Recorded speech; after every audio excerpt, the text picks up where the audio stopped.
Pokemon, over the many years that it's been around, has brought with it a lot of strange and mysterious myths and theories, and as such, it stands to reason some of these have stuck around. And what I thought about today specifically is those myths and theories, and I thought, why not take a look at specifically some strange myths and theories from Pokemon that you may or may not remember. So let's get started. So we gotta start off with one of the best and longest running myths, and that is the legend of Lavender Town and the Lavender Town syndrome. So personally, I remember being afraid of Lavender Town like loads back in the day when I heard of it for the first time, and specifically Lavender Town syndrome, and the myth was in school. A friend of mine played some of the ominous video about Lavender Town, which existed on YouTube, and told me the story that apparently kids had actually started hearing strange frequencies, or a specific strange frequency, when playing the game in specifically Lavender Town, which adults couldn't hear, and this would cause issues to, well, younger players. Now, of course, this was a myth only, and there wasn't any actual proof that this was happening, but thanks to the internet still being very young, it was basically able to spread like wildfire, and people thought it was real. And the funny thing is that way back then in like 2010 and stuff, even then this myth was running rampant, and even a few years later after that, I still remember it cropping up and freaking me out as I was super scared of Lavender Town. So yeah, do you guys remember the old Lavender Town syndrome myth? It was honestly really creepy and crazy,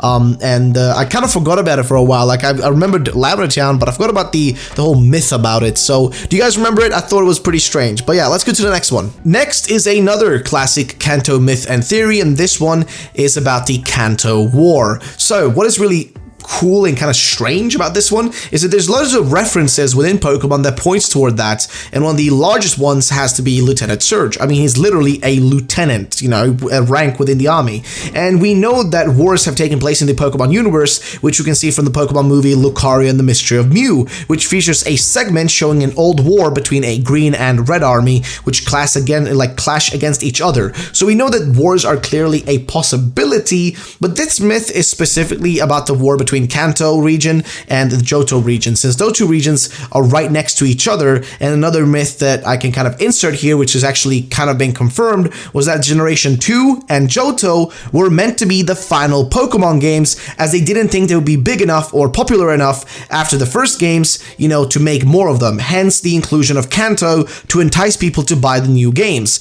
Either way, what I'm trying to say is that if they had already planned to make Johto, then it's possible they actually meant it to be the rival region to Kanto, which perhaps waged war against it or war against each other in the past. A myth that I'm honestly really invested in, and I've been thinking about diving deeper into it if that's something you guys would like to see. So let's get to 1,000 likes for an in-depth war myth theory about Kanto and Johto. Let's see it, guys. Either way, that's that one. It's a pretty crazy stuff, and let's go to the next myth.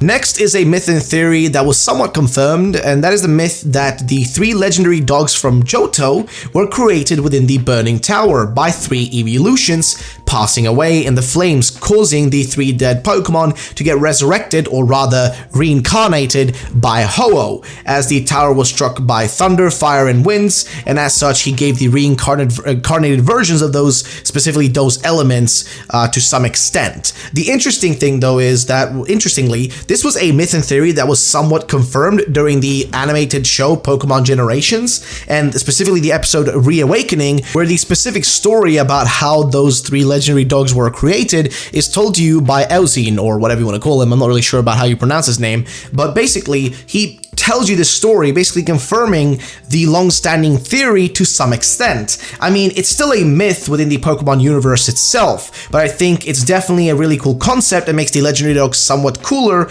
and more mysterious and strange. But also, he doesn't really confirm if they were like specifically evolutions. I don't think that's really confirmed by him. So the theory that they're evolutions rather, you know, that were turned into specifically the legendary dogs is kind of up in the air, but that's one of the ones. Let's go to the next one. So next is a very short little myth, and that is of course the classic do this or that to get Mewtwo myth, or like the Mewtwo, or Mew rather, under the truck myth. It has often been a tendency in the past for players to make up strange methods and theories for how you would actually get your hands on certain very rare Pokemon, like for example Mew. This actually served to help the growth of the games, as people would hear about this strange mythical Pokemon and it would entice them to want to have a look at the games themselves to see what it's all about. But the myth myths themselves were all really just the origin of like lying video game magazines, as well as schoolyard gossip and rumors that were created, which spread like wildfire among students who wanted to, you know, find these special, really rare Pokemon. And back in the day, there was no internet, so that was the only way to actually like learn about information was through gaming magazines or from what your friends told you. And of course, Mew was one of those Pokemon which had like the largest amount of myths around it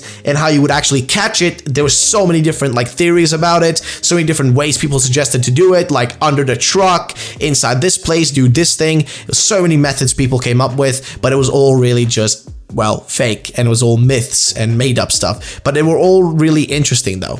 And next is a myth about the info guy that you run into inside of Pokemon gyms. Now this myth basically suggests that he could be the player character's father, who is there cheering you on and giving you tips, but in disguise, as he doesn't want to give away his identity, since he hasn't been like, you know, in the player's life or the character's life for so long, but still wants to support his child in some sort of way, and so he shows up in all gym battles to show his support and cheer the player on. A kind of strange myth, if I may say so myself, more like a theory rather, that I guess is kind of debunked by more recent games, you know, but could make sense looking back at the older games, having like this, you know, weird guy giving you info, the info guy at the start, basically being your actual in-game like father, I guess. Actually seems like a pretty cool concept, if I may say so myself. It seems pretty interesting because we never get that explained to us, where our in-game father is, but at least this makes for a cool little theory, just for fun at the end of the day. Next is the myth of Bill's Garden in Pokemon. So Bill as a character is a straight up genius. Thanks to him, we as trainers are able to store our Pokemon in a PC system, which is fantastic, and the guy also came up with loads more ideas and was able to do things like DNA splicing and several other things that, you know, he made up, or like not invented rather, but something that people used to wonder about specifically, which is really strange if I'm gonna be honest, but kind of makes sense, was the empty space behind Bill's house in the original Pokemon Generation 1 Kanto games. As it actually was rumored, it was a rumored thing rather, that behind his house existed Pokegods as well as Generation 2 Pokemon like Peekaboo, which is of course Meryl at the end of the day. It is strange that this just empty area behind a house in the game can make people so excited and curious about what's there, but it does make for a perfect opportunity to make up interesting theories and myths that can make the game more fun when you assume there's more than what you see on the surface of the game you're playing. Usually the more exciting stuff is kind of hidden, right? It's not on the surface level, it's underneath the shell, and sometimes that's where all the cool stuff happens. And I think this is one of those cases where it really was nothing there, but people wanted to speculate and theorize of what could happen, and it made at least everything slightly more enjoyable, as there was always a bit of a mystery to something. So I think what was behind Bill's house, well, probably just some empty space, but hey, it's a myth that's still stuck around for a long time up until we got the more recent games. And the final myth for this video is that of the Pokegod Mew3. This was a strange theory, and one that kind of came true eventually with the introduction of Mega Mewtwo X and Mega Mewtwo Y,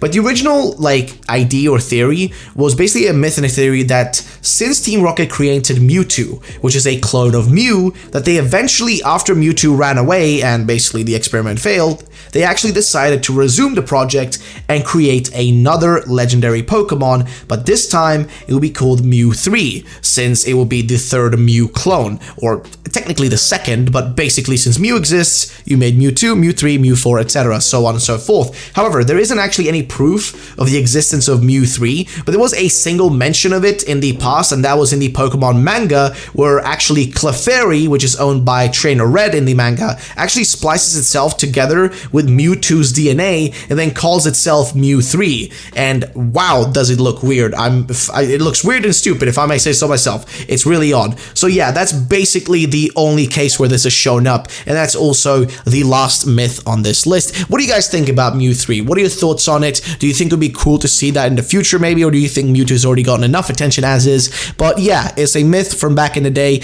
and that is it for the video, guys. If you did enjoy it, then go ahead and drop a like on the video, and at 1,000 likes, we'll get started on part 2 of this video if that's something you guys wish to see. So if you want to see a part 2 for myths and theories from the past, then we can do that, but we gotta hit that like goal first. Thank you so much for watching. My name, of course, has been Ruffle Rowlet. I'll see you next time. Have a great day, and bye-bye, ladies and gentlemen.